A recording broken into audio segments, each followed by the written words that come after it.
Very good morning to all, and once again, welcome back to our course, Control System. In the last lecture, before midterm examination, we discussed in detail about the effect of damping ratio, which is nothing but zeta, on the performance of second order control system. So, from the knowledge of our previous lecture, we know that this equation 1 indicate the expression for closed loop transfer function of a second order control system. Now, why it is called a second order? Because if you see highest power of s available in denominator polynomial function, it is nothing but 2. That's why the order of this system is 2. And if you equate the denominator polynomial function to 0, so this equation known as characteristic equation, and if you try to determine the roots of these equations, they are nothing but minus zeta omega n plus minus j omega n under root 1 minus zeta square. And in this case, we indicate this zeta omega n product by another symbol, which is nothing but alpha, which also known as damping factor or damping coefficient, or sometimes it is also known as damping constant. Apart from this, we also introduce one more term over here, which is nothing but omega d. So omega d is nothing but omega n under root 1 minus zeta square, where omega d is also known as damped frequency of oscillation. And from this equation, it is very clear that the value of omega d depends on natural frequency of oscillation, which is nothing but omega n, followed by the value of zeta. And then we locate the position of poles, or you can say roots of the characteristic equation in S-plane like this. So I already told you that in order to indicate the poles, whether it is open loop pole or a closed loop pole, we need to indicate them by a cross symbol. So this indicate your S1 and this indicate your S2. And then finally, we came to know that how to draw this particular triangle where we are having a base exactly equal to zeta and opposite exactly equal to under root 1 minus zeta square, and this hypotenuse is exactly going to be equal to 1. So basically this triangle is simply the representation of poles in S-plane for second order control system, and from that we derive this particular pictorial view of that triangle. And then we consider different cases to understand the effect of zeta on the performance of second order control system. So in case 1, what we consider that the value of zeta is in between 0 to 1. It is not exactly equal to 0. It is not exactly equal to 1. So in this case, if you try to identify the nature of roots of characteristic equations, they are nothing but complex conjugate with negative real part. This is very important. So when the value of zeta is in between 0 to 1, in that case, the nature of roots for characteristic equations are nothing but complex conjugate with negative real part. And if you try to locate the positions of these poles on S-plane, it is something like this. It is in second quadrant and third quadrant in the S-plane. And if you try to study the response of the system, because the value of zeta is less than 1, it is called as underdamped response, and the system is said to be absolutely stable, and the response of the system is something like this.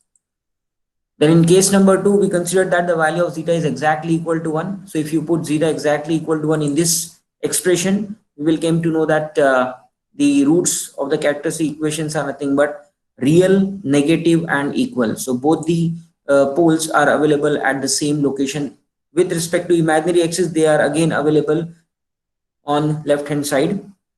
And if you try to study the response of system under this condition, it is said to be a critically damped because the value of zeta is exactly equal to 1, and the response of the system is something like this, and the state of the system is absolutely stable. So in case number 1, if you see the position of poles, or if you see the position of roots of characteristic equation with respect to imaginary axis, both the poles are available on left hand side and the nature of the system is stable. In case number 2, again, the position of poles with respect to imaginary axis in S-plane are on left hand side and the system is absolutely stable. Now in case number 3, we assume that the value of zeta is more than 1. It is greater than 1. It may be 1.1, it may be 1.2, or it may be 3, 4, 5, so on, up to positive infinite, but the value of zeta is more than 1. So if you apply this logic in this expression, we will come to know that the roots of the characteristic equations are nothing but real and distinct. And both the poles for each and every value of zeta must be available on left hand side with respect to imaginary axis, and that's why the state of the system is absolutely stable. And if you try to determine the response of the system, it is overdamped. Now why it is overdamped? Because in this case the value of damping ratio is more than unity, because we offer very high value of damping in case of a system. That's why the system response is going to be overdamped. Then in case number 4, we assume that the value of zeta is exactly equal to 0. So if you put zeta equal to 0 in this expression, we came to know that the roots of the characteristic equations are nothing but complex conjugate with 0 real part. Now why it is called a 0 real part? Because if you replace zeta by 0, this term is going to be what? 0.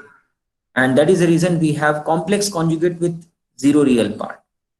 And if you indicate the location of poles or roots of characteristic equation in S plane, they are something like this. So one pole is available on the imaginary axis in upper half portion, and another pole is available on the imaginary axis but in lower half portion.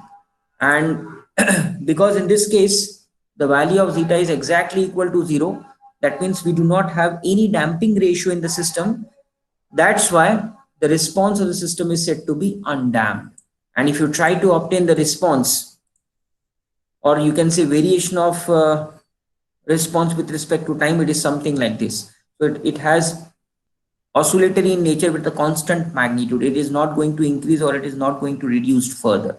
That means the system is neither completely stable nor completely unstable. It is on the verge of what we can say stability and instability. That's why it is called as marginally stable. And then we consider if the value of zeta is negative, that means it is in between -1 to 0. So if you put a proper logic over here, we will came to know that the roots of the characteristic equations are nothing but complex conjugate with positive real part. This is very important. That means if you reduce the value of zeta less than 0, or if you made the value of zeta negative, then in that case the location of poles of second order control system, or you can say the roots of characteristic equations, will try to shift on right hand side with respect to imaginary axis in S plane, and that's why the system is unstable. And if you try to identify the response of system, in this particular case it is nothing but oscillatory one with increasing magnitude. And because of this reason, the state, or you can say the nature of the system, is absolutely unstable. And if you put the value of zeta exactly equal to -1, then in that case we will came to know that the roots of the characteristic equations are nothing but real, positive and equal. So somewhere over here we can indicate the locations of poles, or you can say the roots of characteristic equation. Now if you see the location of poles with respect to imaginary axis, both the poles are available on right hand side, and the system is said to be absolutely unstable. And finally we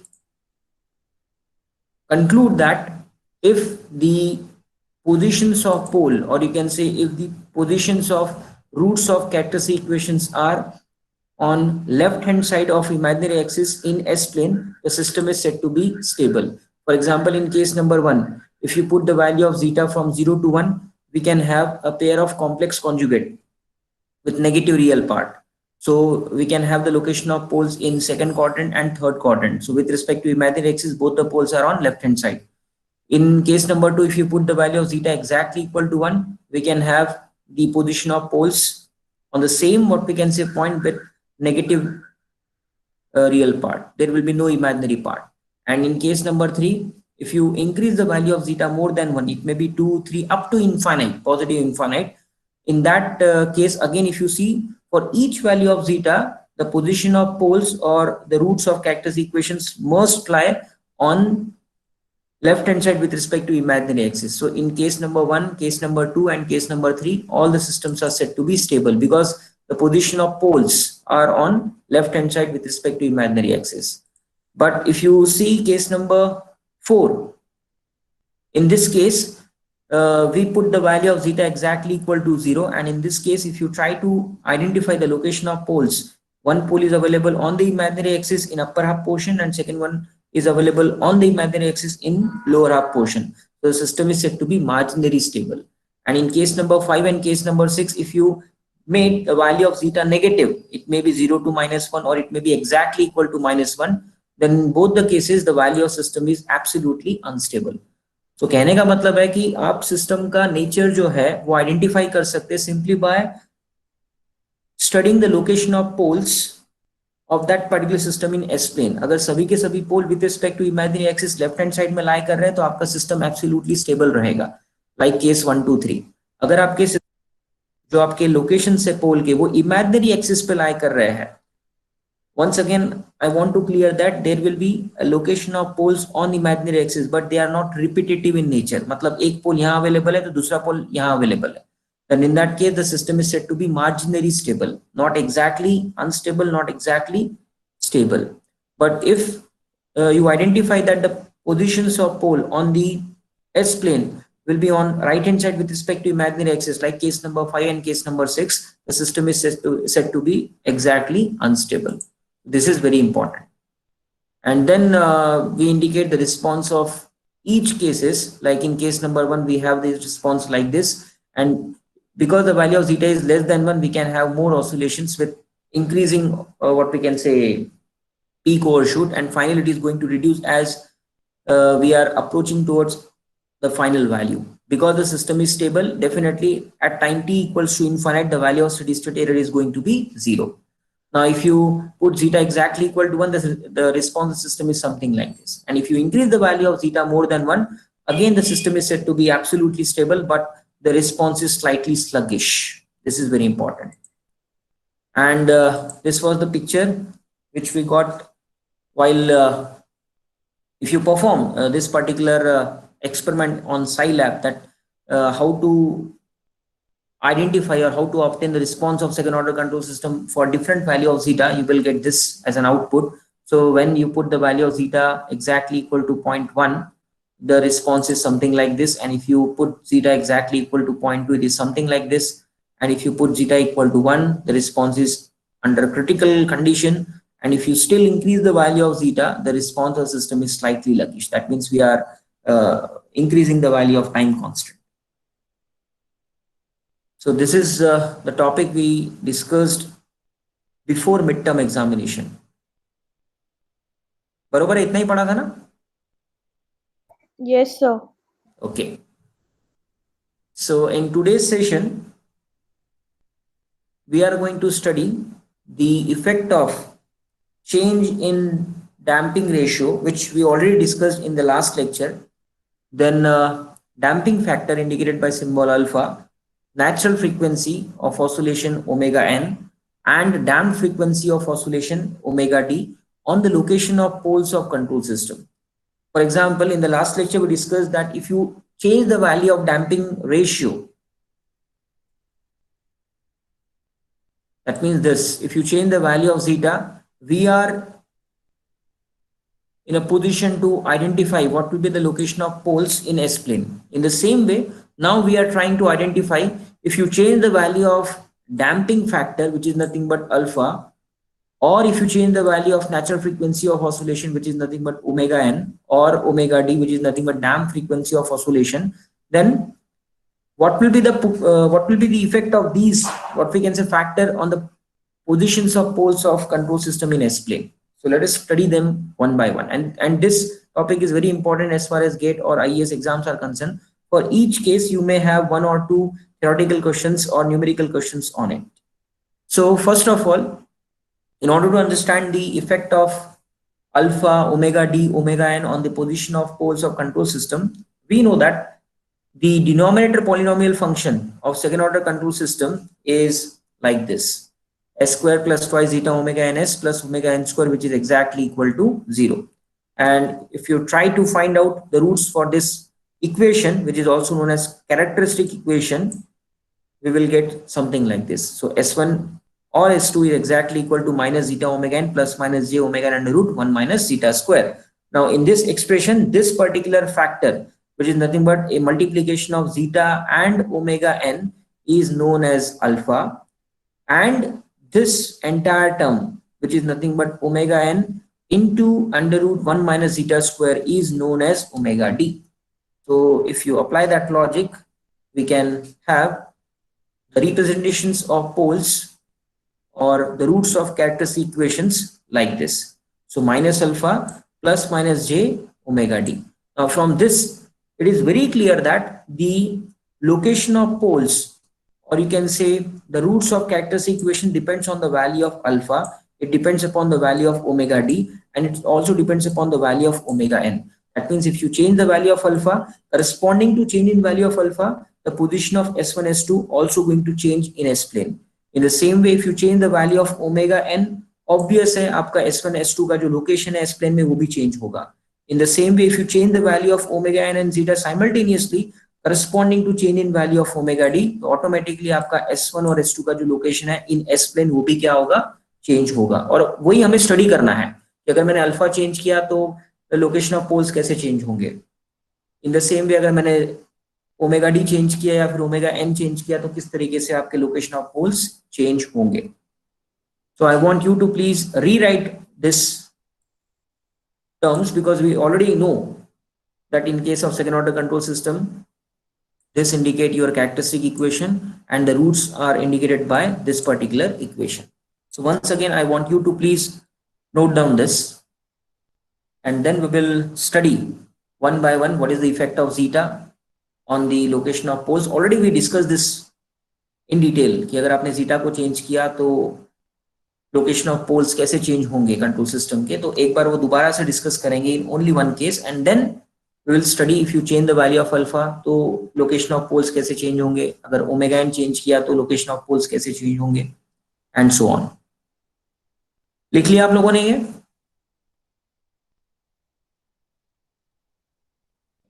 yes sir. Okay okay. Write down case number 1, जो कि already हम लोगों ने study किया है. एक बार दोबारा से हम लोग लिख लेंगे ताकि ये कलेक्टिव टॉपिक में आ जाए.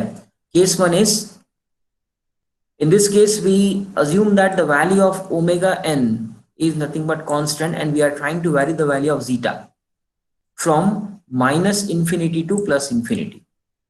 Entire span में हम लोग zeta का वैल्यू जो है वो चेंज करेंगे. That means in this case we are observing if you change the value of zeta from minus infinite to plus infinite, then how the locations of poles or roots of characteristic equations are going to change in S plane. This is very important. Already हम लोगों ने discuss किया हुआ है, and it is something like this. So here, this particular line, let me show. Yeah, this particular axis indicate your imaginary axis, and this particular axis indicate your real axis. So real axis we have sigma, and on imaginary axis we have j omega. Now, as I told you that we discussed previously various cases related to zeta. That means if you change the value of zeta from 0 to 1, or if you put zeta exactly equal to 1, or if you put zeta exactly equal to 0, then what will be the location of poles on the S plane. So let us consider a case where we will increase the value of zeta from 1. That means case number 3. Let us focus on this case number 3. So if you increase the value of zeta more than 1, it may be 1, it may be 2, it may be 3, 4, 5, or so on, then for those cases I told you that the nature of poles, or you can say roots of characteristic equations, are nothing but negative, real, and distinct. That means one pole is available over here, and then one pole is available over here. If you further increase the value of zeta, one pole is available over here and one pole is available over here. If you further increase the value of zeta, one pole may available over here and one pole may available over here. कहने का मतलब है कि zeta का value of 1 से कितना भी ऊपर रखो, it may be 1.1 up to positive infinite. For each value of zeta, if you try to identify the poles or roots of characteristic equation and their location in the S plane, they were on this particular line, maybe in left hand side or maybe in right hand side. So this is your case number 3. Then if you put zeta exactly equal to 1, case number 2.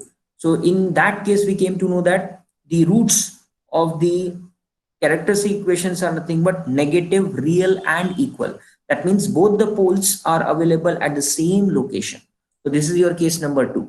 And if you reduce the value of zeta less than 1, that means case number 1. If you put the value of zeta in between 0 to 1, this is your case 1, and this is again your case 1. For in this particular case, that means if you put the value of zeta from 0 to 1, we know that for each value of zeta, the nature of roots of characteristic equations are nothing but complex conjugate with the negative real part.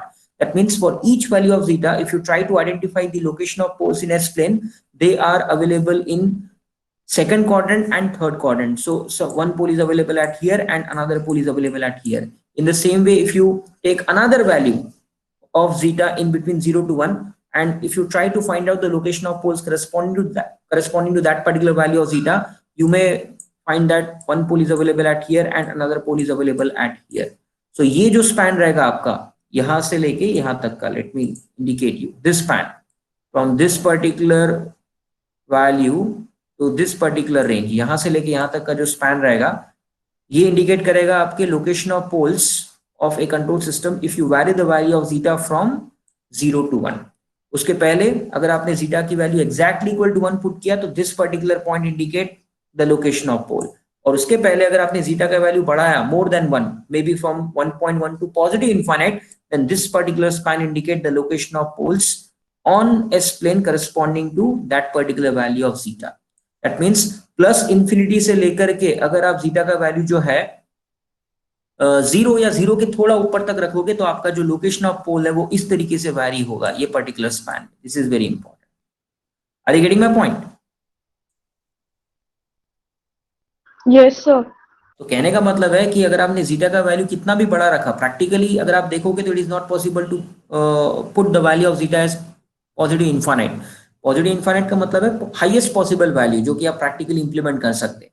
So if you put the value of zeta positive infinite up to 0 or little bit more than 0, for each value of zeta, if you try to identify the location of poles or the location of roots of characteristic equation in S plane, they will be available on left hand side with respect to imaginary axis, and that is the reason the system is said to be absolutely stable.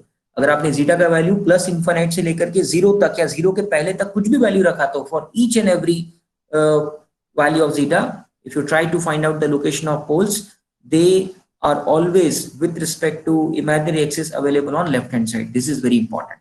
Now if you put zeta exactly equal to 0, that means undamped mechanism. अगर आपने zeta का value exactly equal to 0 put किया, so this is nothing but case 4 and this is nothing but case 4. So we came to know that the location of poles are nothing but on exactly imaginary axis. तो एक पोल आपका यहाँ पर available रहेगा और एक पोल आपका यहाँ पर अवेलेबल रहेगा, and the system is said to be marginally stable.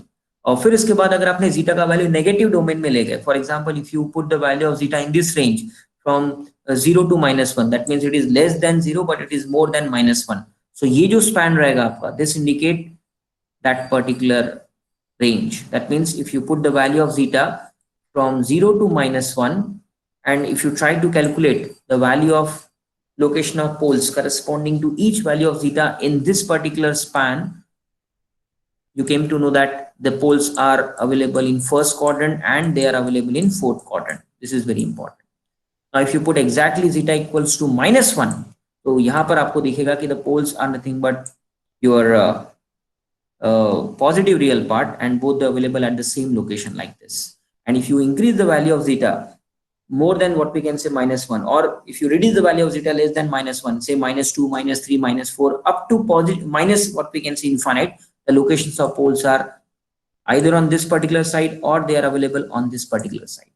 तो कहने का मतलब है कि अगर आपने जीटा का वैल्यू नेगेटिव लिया, जिस मूवमेंट पे आपने जीटा का वैल्यू नेगेटिव लिया है उसी मूवमेंट से आपका जो सिस्टम है वो अनस्टेबिलिटी की ओर बढ़ते चले जाएगा. और जितना जीटा का वैल्यू आप नेगेटिवनेस में ले जाओगे उतना आपका सिस्टम अनस्टेबिलिटी की ओर बढ़ते चले जाएगा. तो ये जो एक सिंगल फिगर है ये इंडिकेट करता है कि आपके लोकेशन ऑफ पोल्स किस तरीके से वैरी हो गए अगर आपने जीटा का वैल्यू माइनस इनफाइनाइट से प्लस इनफाइनाइट के रेंज में वैरी किया. Point? Yes sir. So I want you to please draw this figure which indicate the variation of zeta on the locations of poles of second order control system or any order control system, because this is the general conclusions and they are applicable to all the type of control system, maybe for first order or you can say second order, but we have taken for a simplicity a second order control system, that is the part of your curriculum. So this is case number 1, keeping omega n constant. If you vary the value of zeta from minus infinite to plus infinite, the poles of control systems, how they are going to vary. This is very, very important. And from this figure, it is very clear that this omega n basically indicate the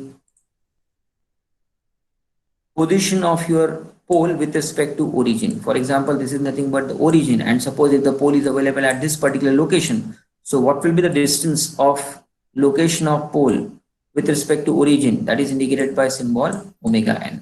So already we discussed this particular topic in our previous lecture when we draw that particular triangle. तो वो triangle ही indicate करता है कि आपका जो omega है वो क्या इंडिकेट करेगा कि आपका जो पोल का पोजीशन है in S plane with respect to origin कहां पर लाई कर रहा है. And because we kept the value of omega n constant, that's why radius of the circle is going to be constant. तो ये हमेशा कांस्टेंट रहेगा. And if you still increase the value of zeta more than 1, तो आपके positions of पोल यहां लाई करेंगे या फिर यहां लाई करेंगे. And if you still reduce the value of zeta less than -1 up to minus infinite, then in that case the position of poles are available on this particular range. So this is very important, and I want you to please draw this. Let me erase this so you can yeah.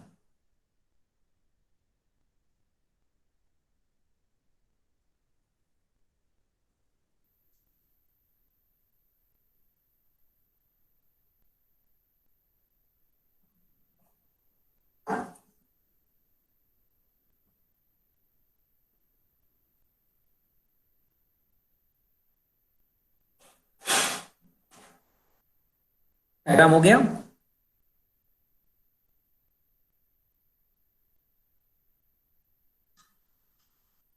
Yes, sir. Okay. Now let us try to study case number 2, where the value of zeta is going to be constant, or the locus of zeta is going to be constant, and we are going to increase the value of omega n. Then in that case, how the position of poles in S plane are going to vary, that we are going to study. अब यहाँ हमने zeta का जो locus है वो constant रखा है. For example, हमने assume कर लेना है कि zeta हम कितना रखेंगे. It may be 0, it may be 1, it may be any particular value in between 0 to 1, or it may be any particular value more than 1. But एक बार आपने वो identify कर लिया कि आपका zeta कितना है, तो वो change नहीं होगा. zeta का value एक बार हमने decide कर लिया, उतना हम रखेंगे. उसके बाद हम लोग ओमेगा एन का जो वैल्यू है वो धीरे धीरे करके इंक्रीज करेंगे और देखेंगे कि लोकेशन ऑफ पोल्स कैसे चेंज होते हैं या क्या पर्टिकुलर पाथ वो लोग फॉलो करेंगे. Now we know that the general expression for roots of characteristic equations are nothing but like this. So here we have minus zeta omega N plus minus J omega N in root 1 minus zeta square. Now in this case, because we are not going to change the value of zeta. Once we decide the value of zeta, it may be 1, 1.12, that will remain constant throughout the study, and we are going to increase the value of omega n. So if you try to find out the location of poles in S plane corresponding to this particular case, it is something like this. Now why it is something like this? See here, because the value of zeta is nothing but constant, we know that cos of phi, this phi is nothing but your find out by this particular relation. So cos phi is nothing but zeta.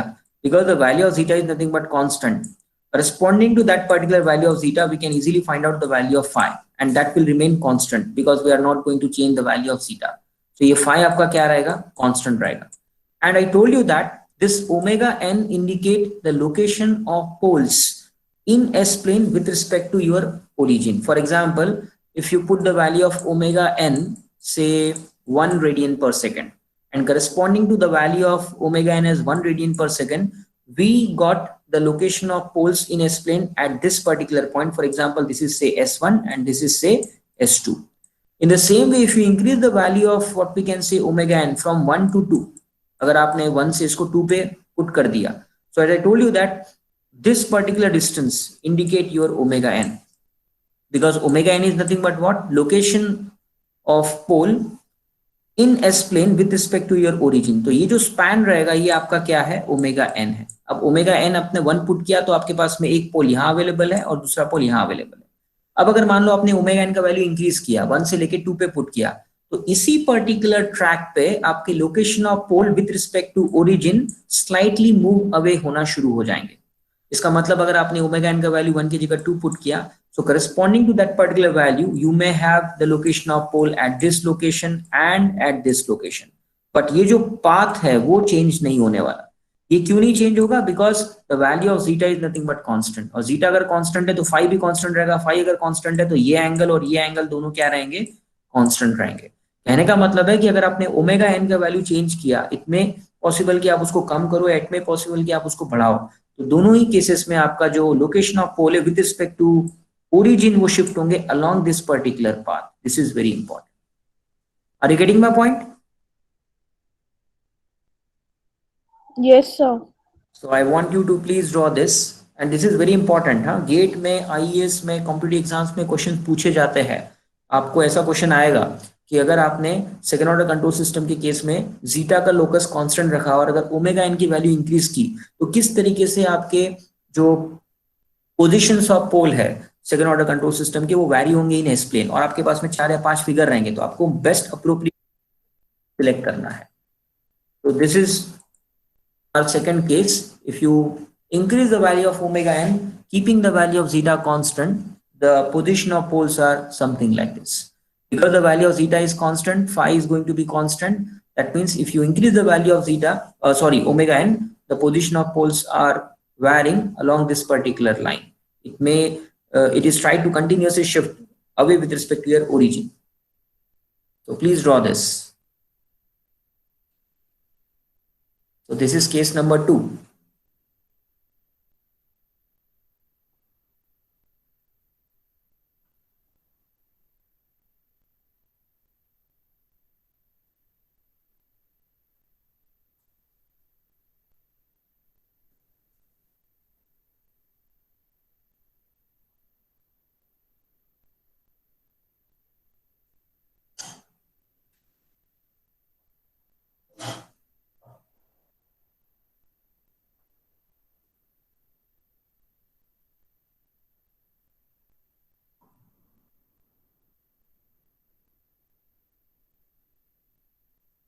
हो गया? Yes, sir. Okay. Now write down case number 3, where we assume that the value of alpha locus as constant and we are trying to increase the value of omega d. अब ये case में हम लोग ये study करेंगे कि अगर आपने ओमेगा डी का वैल्यू जो है वो वैरी किया, keeping the locus of alpha constant, then how the location of poles in the S plane are going to vary. Now to study this, let us focus on these two equations.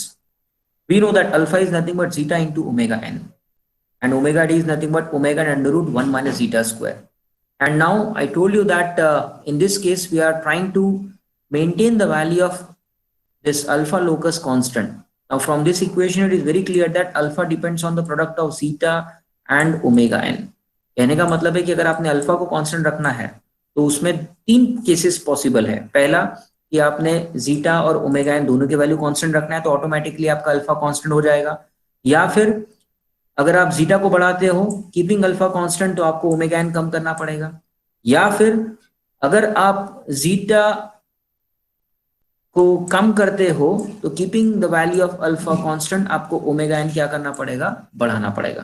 तो 3 possible cases हो सकते हैं, क्योंकि ultimately हमें क्या करना है, alpha को कांस्टेंट रखना है और ओमेगा डी जो है उसको इंक्रीज करना है। अब क्योंकि ओमेगा डी को इंक्रीज करना है तो इन 3 केस में से कौन सा केस हमें इंप्लीमेंट करना पड़ेगा, that we need to study first. Now see here, omega D को अगर मुझे इंक्रीज करना है तो यहां से पता चलता है कि if you want to increase the value of omega D we need to increase the value of omega N. पहला बात तो एकदम क्लियर हो गया। दूसरा बात, अगर मैं जीटा का वैल्यू जो है वो कम करता हूं, सो ऑटोमेटिकली ये जो पर्टिकुलर फैक्टर है ये कम होना शुरू हो जाएगा। ये अगर फैक्टर कम होगा तो 1 माइनस रिड्यूसिंग फैक्टर, तो ये पर्टिकुलर वैल्यू जो है वो क्या हो जाएगी, बढ़ना शुरू हो जाएगी। For example if you put the value of zeta exactly equal to 0, in that case the value of this particular expression is going to be exactly equal to 1, because under root of 1 minus 0 square, that is going to be equal to 1, and this 1 is the highest possible value for this particular case. So in order to increase the value of omega d, we need to increase the value of omega n, and we need to reduce the value of zeta. That means we need to go for case number 2, जहां पर हम लोग case number 3, जहां पर हम लोग zeta का value जो है वो कम करेंगे और ओमेगा एन का वैल्यू जो है वो बढ़ाएंगे. Are you getting my point? Yes, sir.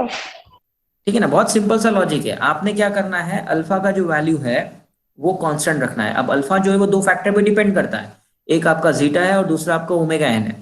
तो अल्फा को कांस्टेंट रखने के तीन तरीके हैं कि जीटा ओमेगा एन दोनों कांस्टेंट रख दो, या फिर जीटा को बढ़ाओ, तो जिस रेट से आप जीटा को बढ़ा रहे हो उसी रेट से आपने ओमेगा एन को कम करना है, तो ऑटोमेटिकली आपका अल्फा कांस्टेंट हो जाएगा. फॉर एग्जाम्पल, अगर आपने जीटा का वैल्यू 2 पुट किया और अगर आपने ओमेगा एन का वैल्यू जो है वो 3 पुट किया, तो इसका मल्टीप्लीकेशन आपका कितना आएगा, 6 आएगा. नाउ अगर आप चाहते हो कि आपको जीटा का वैल्यू बढ़ाना है, तो आप इसको बढ़ा दो एक फैक्टर से, तो इसको आपको कम करना पड़ेगा सेम फैक्टर से, ताकि उसका जो प्रोडक्ट है वो क्या रहे, कांस्टेंट रहे. तो वही लॉजिक यहाँ हम अप्लाई कर रहे हैं. सो केस नंबर 2 में हमने जीटा का वैल्यू बढ़ाया तो ओमेगा एन का वैल्यू कम करना है, और केस नंबर 3 में अगर आप ओमेगा एन का वैल्यू बढ़ा रहे हो तो जीटा का वैल्यू आपको क्या करना है, कम करना है. बट इन तीनों केसेस में से कौन सा केस हमें यहाँ इंप्लीमेंट करना है, वो कौन डिसाइड करेगा, आपका omega D. Because in this case we are trying to increase the value of omega D, और ओमेगा डी का अगर आपको वैल्यू बढ़ाना है तो उसमें सिर्फ एक ही कंडीशन है, एक तो आप ओमेगा एन का वैल्यू बढ़ाओ, एट द सेम टाइम आपने जीटा का वैल्यू क्या करना है, कम करना है. तो ओमेगा एन अगर आप बढ़ा रहे हो और जीटा अगर आप कम कर रहे हो, तो ऑटोमेटिकली आपका ओमेगा डी हमेशा बढ़ते ही रहेगा. So if you try to identify the location of poles corresponding to this case in S plane, it is something like this. Because if you see that particular triangle जो हमने इसके पहले draw किया था, अगर आप वो ट्राइंगल आप याद रखते हो, तो it is something like this. मैं आप दोबारा से आपके लिए ड्रॉ करता हूं. तो this particular side of triangle indicate your alpha, which is nothing but zeta into omega n, and this particular path like this indicate your omega d, which is nothing but omega n under root 1 minus zeta square. And if you apply Pythagoras theorem, we came to know that this particular value is nothing but omega n. That means यहाँ से लेके यहाँ तक का, which indicate the location of poles with respect to origin. बरोबर है? Are you getting my point? Yes, sir. Now see here, in this case we intentionally kept the value of alpha constant. Alpha constant इसका मतलब ये जो distance है ये change नहीं होने वाला. अब यहाँ पर हम लोग क्या कर रहे हैं, ओमेगा डी का वैल्यू जो है बढ़ा रहे हैं. अब ओमेगा डी क्या है आपका, this particular factor. That means this particular length indicate your omega D. अब सीधी सी बात है, अगर आप अल्फा का वैल्यू कांस्टेंट रखते हो, उसका मतलब हर एक पॉइंट पे या for each and every value this distance is going to be constant, it is not going to change. But we are parallelly increasing the value of omega D. अब omega D अगर आप बढ़ाओगे तो ये जो vertical depth है, या फिर आप बोल सकते हो opposite side of that particular triangle, वो क्या होगा, कंटिन्यूअसली इंक्रीज होना शुरू हो जाएगा. If you further increase the value of omega d, it may possible that you may have the location of one pole at this point and another pole at this point. So corresponding to that particular value, it may possible that this indicate your omega d. So if you increase the value of omega d, keeping the value of alpha locus constant, the location of poles are like this. This is very important. I hope आपको समझ में आया होगा. Are you getting my point? Yes, sir. Okay. And in this case, this is very important because we want to increase the value of omega d. Definitely, we need to reduce the value of zeta, and omega n we need to increase. This is very important. So जो case number 3 था हमारा, जैसे मैंने आपको बताया था कि alpha को अगर कांस्टेंट रखना है तो 3 केसेस है. दोनों की वैल्यू कांस्टेंट रखो, या किसी एक को इंक्रीज करो तो दूसरे को आपको डिक्रीज करना है. तो हमने यहाँ पर जीटा का वैल्यू जो है वो कम किया है, एंड ओमेगा एन का वैल्यू जो है वो बढ़ाया है, क्योंकि अल्टीमेटली हमें हमारा जो ओमेगा डी है उसे बढ़ाना है. This is very important. This is what our case. So let me raise this, easily draw the diagram. So I want you to please draw this diagram and make sure that you have to remember the final conclusions of each and every case. For example, case 1 का final conclusion आपको पता होना चाहिए कि अगर आपने zeta का value minus infinite से प्लस इन्फिनिट वैरी किया तो किस तरीके से लोकेशन ऑफ पोल्स चेंज होंगे एस प्लेन में. देन सेकंड केस था जिसमें आई थिंक हमने ओमेगा एन का जो वैल्यू है वो बढ़ाया था कीपिंग जीटा कांस्टेंट या लोकस ऑफ जीटा कांस्टेंट, तो किस तरीके से आपके location of poles S plane में चेंज होंगे. देन केस नंबर 3 में हमने अल्फा का जो लोकस है वो कांस्टेंट रखा and we are continuously increasing the value of omega D. Then location of poles S plane में कैसे चेंज होंगे ये आपको पता होना चाहिए. और हर एक केस पे एक थ्योरेटिकल क्वेश्चन या फिर न्यूमेरिकल क्वेश्चन फ्रेम होता है और बहुत बार इन केसेस पे गेट में आईएएस में क्वेश्चंस पूछे गए हैं.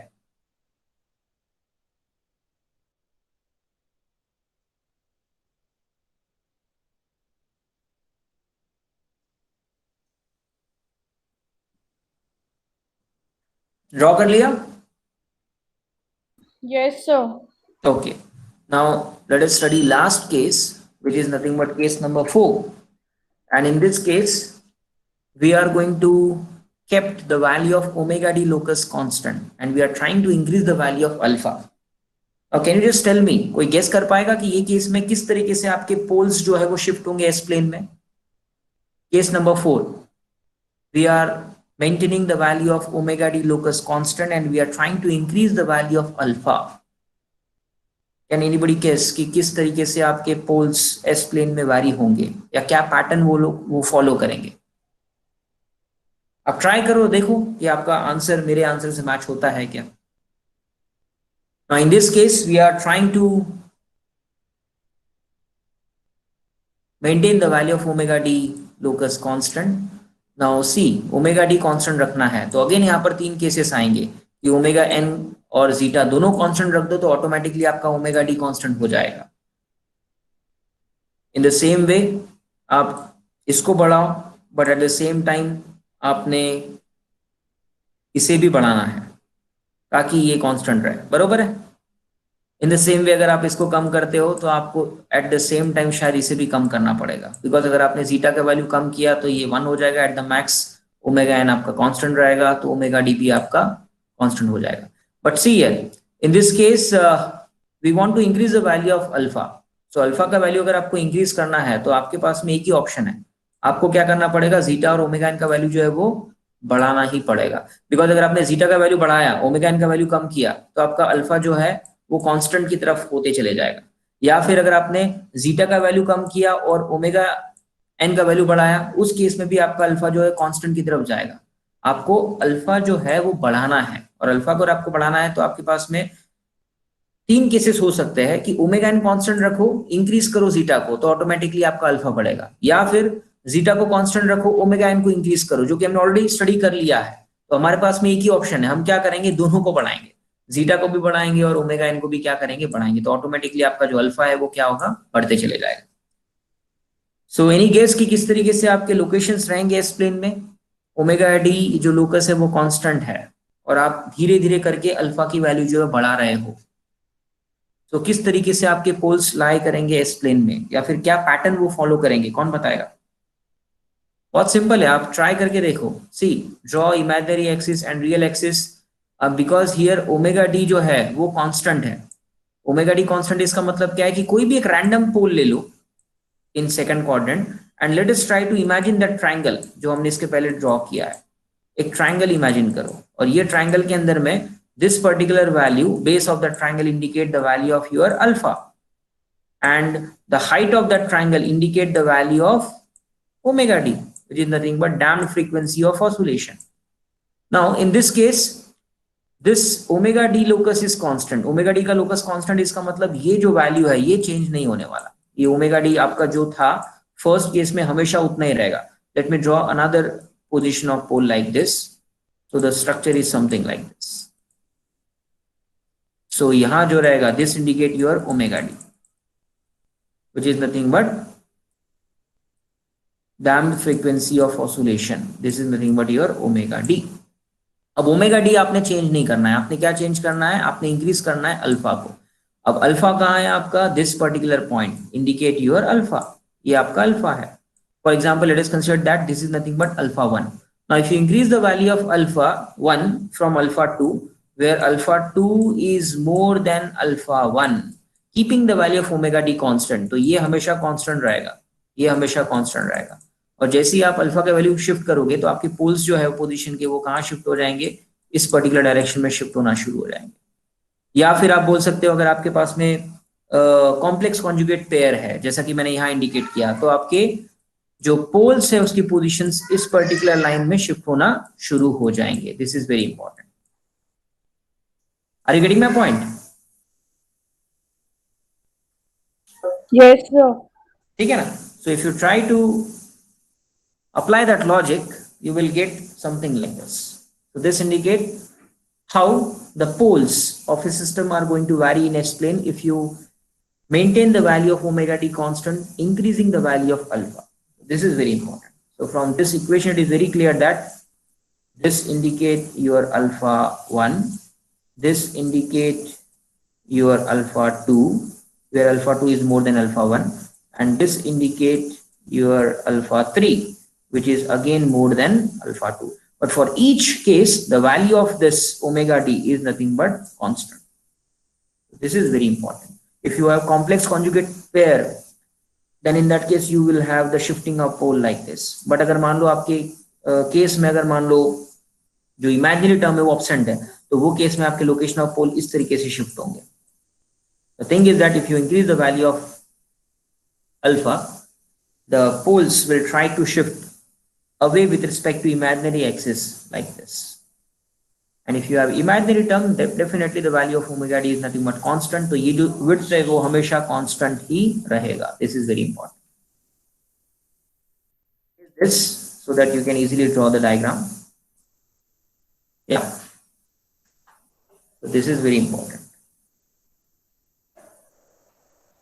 So I want you to please draw this last case where we assume the value of omega d locus constant and we try to increase the value of alpha. And I told you that in order to increase the value of alpha, we need to increase zeta as well as omega n. So this is what the case. समझ में आया कि किस तरीके से आपके location of pole change होते हैं अगर आपने जीटा को चेंज किया या फिर ओमेगा एन को चेंज किया या फिर ओमेगा डी को चेंज किया या फिर आपने अल्फा को चेंज किया. Are you getting my point? Yes, sir. This is very very important. बहुत क्रिटिकल है. आपने जब भी कोई भी कॉम्पिटिटिव एग्जाम्स देना है, मैं आपसे सभी से रिक्वेस्ट करूंगा कि आप ये सभी टॉपिक जो मैं आपको पढ़ा रहा हूँ, खास करके कंट्रोल सिस्टम में, एक बार तो भी आपने रिवाइज करके जाना है. और आप खुद ही देखोगे कि डेफिनेटली इन्हीं टॉपिक्स पे आपको थ्योरेटिकल क्वेश्चंस या फिर न्यूमेरिकल क्वेश्चंस देखने को मिलेंगे, because these are very important topics. So अगर आपका ये हो गया तो let us try to solve one numerical on this and then we will stop for today's session.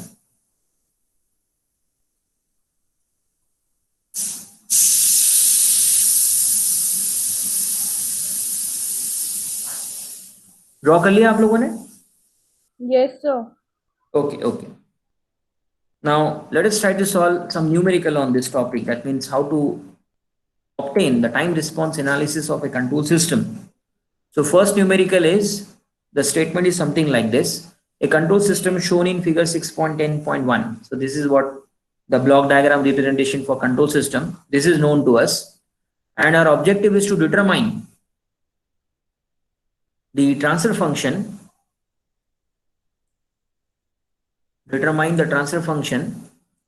and derive an expression relating the output time if the input is a step having a magnitude exactly equal to 2 unit.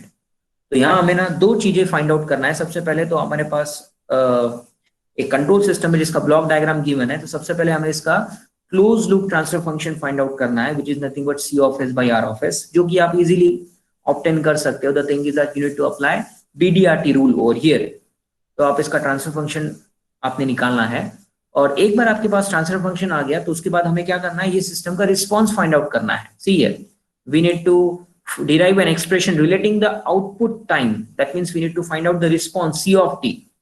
और वो C of t कब find करना है, जब आप ये system को input provide कर रहे हो स्टेप और उसमें भी ये यूनिट स्टेप नहीं है, यहाँ पर दिया है कि वो जो स्टेप सिग्नल है उसका मैग्नीट्यूड कितना है, 2 है, it has a magnitude exactly equal to 2 unit. So आपको पहले ये सिस्टम का ट्रांसफर फंक्शन निकालना है और फिर उसके बाद इसी सिस्टम का आपको टाइम रिस्पॉन्स भी फाइंड आउट करना है, जब ये सिस्टम को हम लोग इनपुट प्रोवाइड करेंगे in the form of step having the magnitude exactly equal to 2 unit.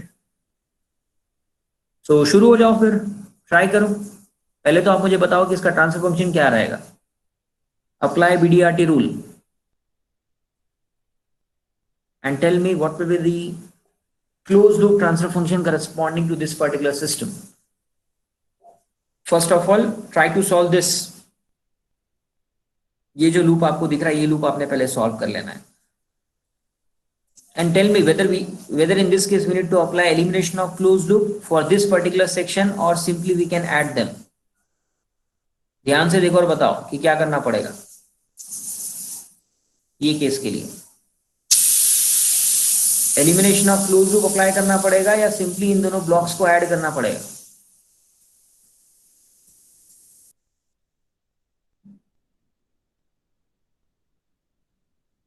Am I audible? Yes, sir. Yes, तो बताओ ना क्या करना पड़ेगा, और simply you tell me the final transfer function for this system. आपको जो लॉजिक अप्लाई करना है आप करो, बट मुझे बताओ कि ये सिस्टम का ट्रांसफर फंक्शन क्या रहेगा by applying BDRT rule, that's it.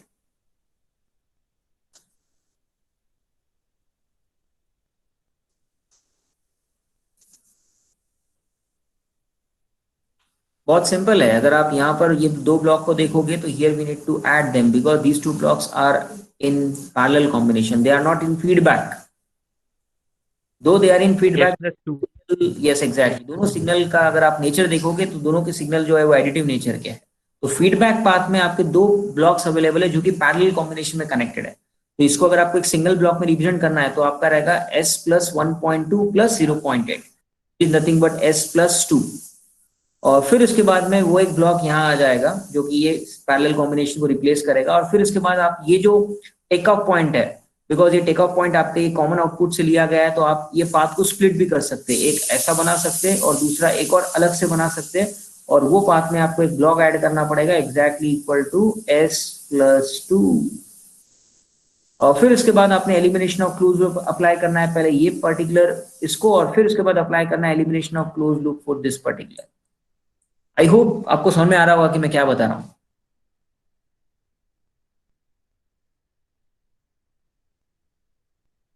Are you getting my point? Yes, sir.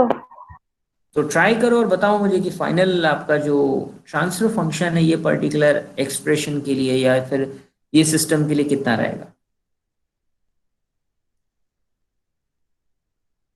In unit number 2 we solve n number of numericals on BDRT। तो आपको पता है कि ब्लॉक डायग्राम रिडक्शन टेक्निक क्या है, कैसे उसे इंप्लीमेंट करना है और किस तरीके से उसके थ्रू आप किसी भी सिस्टम का जिसका आपके पास ब्लॉक डायग्राम अवेलेबल है उसका आप ट्रांसफर फंक्शन ऑब्टेन कर सकते हैं।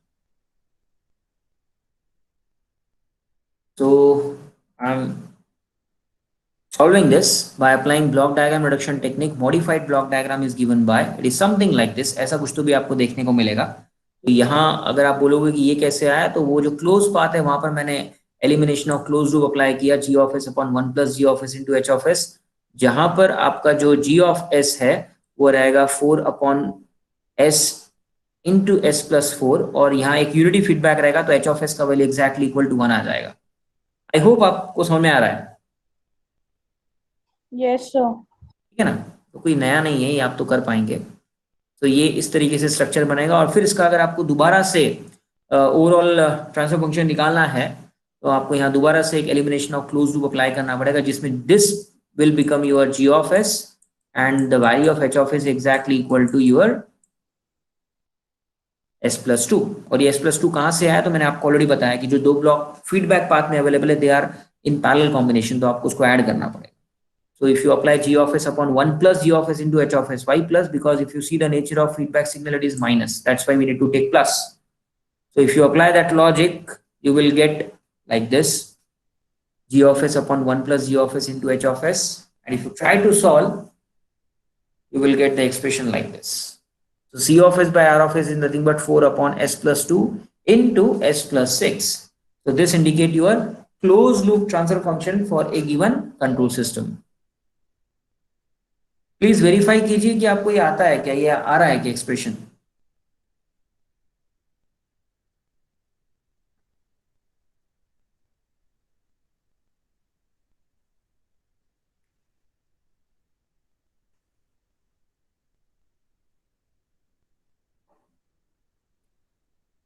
Sakshi, Chinmay, I don't know how many of you are here.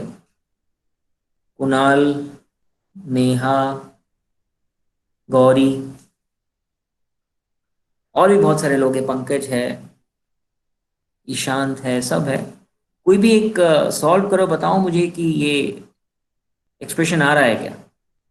Yes, sir. Okay, आ गया. Yes, sir.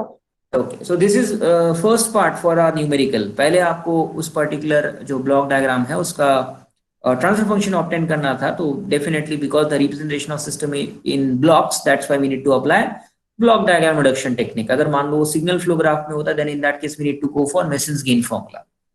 The thing is that depending upon the pictorial representation, for example वो mathematical modelling में होता तो फिर आपको कुछ अलग टेक्निक अप्लाई करना है. बट अल्टीमेटली कोई तो भी टेक्निक का यूज करके आपको गिवन सिस्टम का ट्रांसफर फंक्शन ऑब्टेन करना था, क्लोज लूप ट्रांसफर फंक्शन जो हमने ऑब्टेन किया, which is nothing but C of S by R of S exactly equal to 4 upon S plus 2 and S plus 6. Now in second case में हमें क्या करना है, our objective is to find out the response in time domain for this particular system when it is excited by a step input signal of magnitude exactly equal to 2. तो ये जो R of S है, सबसे पहले हमें क्या करना पड़ेगा, ये R of S की वैल्यू फाइंड आउट करनी पड़ेगी, और वो R of S हमें इक्वेशन नंबर 1 में पुट करना पड़ेगा. तो हमें C of S मिल जाएगा, which is nothing but the response of control system in frequency domain. और फिर इसके बाद आपने लैप्लास इनवर्स अप्लाई करना है to find out C of t. बरोबर है.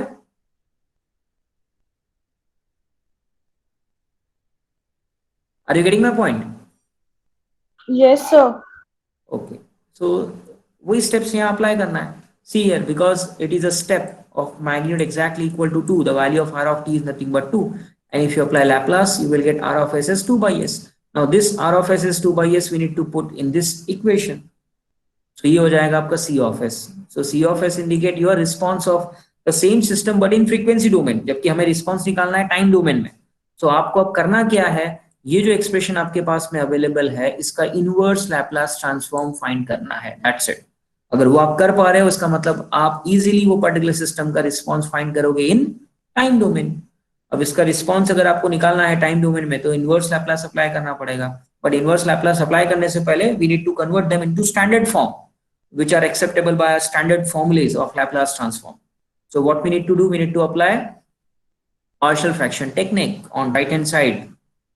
So it is something like this, 8 upon S in bracket S plus 2 S plus 6, which is going to be equal to K1 upon S plus K2 upon S plus 2 plus K3 upon S plus 3. Or you may take the notations like ABC, small abc, X, Y, Z, depending upon your requirement. मैंने यहाँ K1, K2, K3 से इसको indicate किया है. Now, it is your responsibility to find out the value of K1, K2 and K3. Now you tell me, in order to find the value of K1, S का value कितना put करना पड़ेगा या क्या put करना पड़ेगा?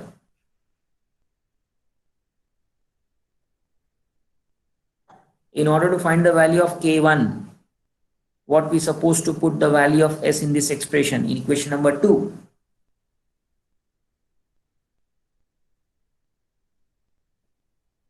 To find the value of K1, you need to put S equals to 0.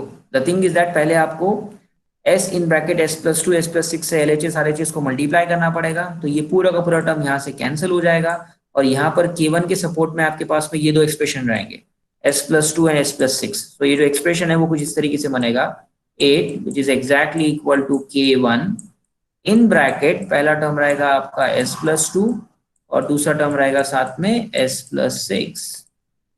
Then we have another term which is nothing but plus K2. अब because हमने LHS RHS को ये पूरे एक्सप्रेशन से मल्टीप्लाई किया है तो यहाँ ये S plus 2 और ये S plus 2 कैंसिल हो जाएंगे और यहाँ हमारे पास में रहेगा K2 के सपोर्टिंग में s in bracket s plus 6. In the same way, if you try to find out the value of k3, तो k3 के सपोर्टिंग में यहाँ रहेगा k3 which is exactly equal to, अब यहाँ जब आप ये पर्टिकुलर ब्रैकेट से मल्टीप्लाई करोगे तो ये s plus 6 और ये s plus 6 कैंसिल होगा, तो here you have k3 into s in bracket s plus 2. This is very important. And in order to find the value of k1 you need to put s equals to 0. तो जब आप s की value 0 put करोगे तो ये term 0 हो जाएगा, ये टर्म भी 0 हो जाएगा, और यहाँ ये 0 रहेगा, यहाँ ये 0 रहेगा, तो 6 into 2 ये आ जाएगा आपका 12, 8 by 12 that will be value for k1. In the same way if you try to find out the value of k2 तो आपको s equals to -2 पुट करना पड़ेगा, बरोबर है?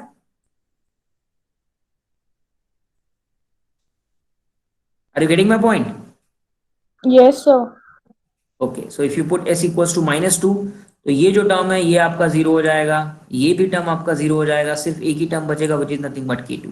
सो k2 का जो वैल्यू है वो हो जाएगा आपका 8 which is exactly equal to k2. Then we have s, but s को आपको रिप्लेस करना है -2 से, तो यहाँ आ जाएगा -2. देन इन ब्रैकेट दिस -2 + 6, तो ये आ जाएगा आपका +4. 4 2 8, तो आपका k2 जो है वो एग्जैक्टली इक्वल टू हो जाएगा -1. In the same way, if you try to find out the value of k3, then in that case you need to put s equals to -6. तो वो केस में आपका ये टर्म 0 हो जाएगा, ये टर्म 0 हो जाएगा, और यहाँ -6 आएगा, -6 + 2 हो जाएगा -4, and then you will easily find out the value of k3. Yeah. So if you apply that logic, you will get the value of k1 as 2/3, k2 as -1, and k3 as 1/3. Now what we need to do, we need to replace the value of k1, k2, k3 by these factors in equation number 2. तो अगर आपने ये यहाँ पे put किया, फिर आप easily इनके लैप्लास इनवर्स अप्लाई कर सकते हैं, तो आपको फाइनल आउटपुट मिल जाएगा.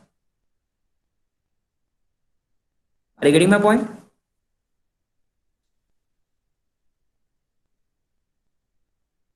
Yes, sir.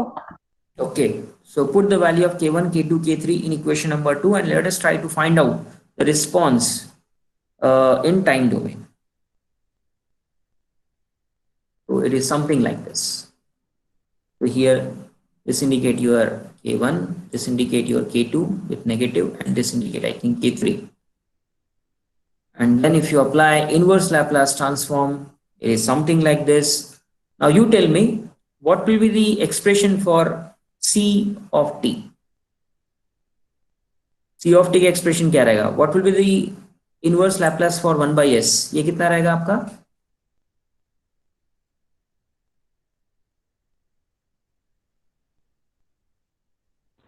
वन. Exactly 1 रहेगा. And what about this? e to power -80 वाला फॉर्मूला है सर ये, तो e टू पावर -2t लग जाएगा ये. Exactly. And what about this? e to power -60. Very good. So it is something like this. So this indicate what? The response of the system in time domain when that system is excited by a step of magnitude exactly equal to 2. So ये इस तरीके से आपका response output में देगा. And if you put t tends to infinite, definitely this term is going to be 0 and this term is also going to be 0, because t अगर आपने infinite put किया तो e to the power -infinity is nothing but 0. So finally, after 5 time constant, 6 time constant, the value of the system is approaching to this particular value, which is nothing but 2/3 or 0.6667, something like this. So if you try to draw the response of the system, it is something like this. ये आपको आना चाहिए. अब यहाँ पर आपका c of t रहेगा, ये आपका टाइम रहेगा in second, and the response is something like this. And here the value, final steady state value is your 2/3. Maybe say 4 time constant or 5 time constant, they are going to reach 98% of the final value or 99% of the final value.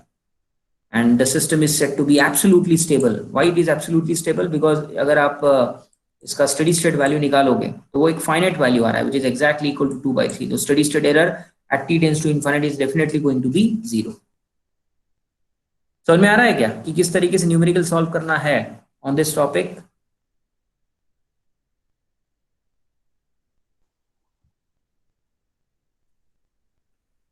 Are you getting my point? Yes, sir. Okay. So this is numerical number 2, and I want you to please solve this numerical in homework. Just write down the statement for this. A unity feedback control system has its open loop transfer function given by g of s equals to 4s plus 1 whole divided by 4s square. And in this case, our objective is to determine an expression for the time response when the system is subjected to number 1 unit impulse function and number 2 unit step input function. So एक control system हमारे पास given है that to unity feedback. इसका मतलब आपका जो h of s है उसका value कितना रहेगा, एग्जैक्टली इक्वल टू 1 रहेगा. मतलब फीडबैक है बट वो फीडबैक में जो गेन हमने लगाया उसका वैल्यू एग्जैक्टली इक्वल टू 1 है. That's what is called a unity feedback control system. And it has an open loop transfer function of value g of s is like this. So g of s का value आपको given है 4s plus 1 whole divided by 4s square. And in this case, our objective is to determine the expression for time response when the system is subjected to unit impulse and unit step. तो सबसे पहले आपको इस particular system का closed loop transfer function जो है वो find out करना पड़ेगा. g of s upon 1 plus g of s into h of s. But why we have taken plus? By default negative feedback system mention नहीं किया है, तो हम लोग negative feedback system assume करेंगे. But यहाँ दिया है कि सिर्फ feedback है, but वो negative है positive है nature के बारे में नहीं बताया, तो by default we take negative feedback control system. So g of s पता है, h of s पता है, सबसे पहले आपने closed loop transfer function निकालना है, और एक बार वो पता चल गया तो फिर कुछ भी नहीं है.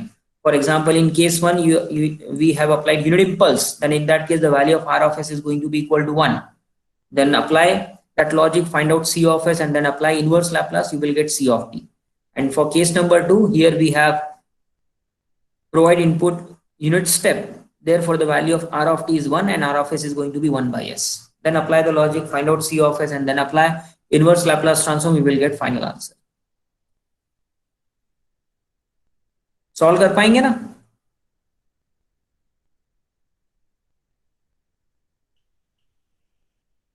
ये सॉल्व कर पाएंगे कि नहीं कर पाएंगे?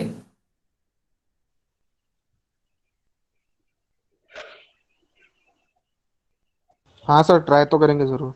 यस डेफिनेटली ट्राई करना है. आंसर आया नहीं आया वो मत बॉदर.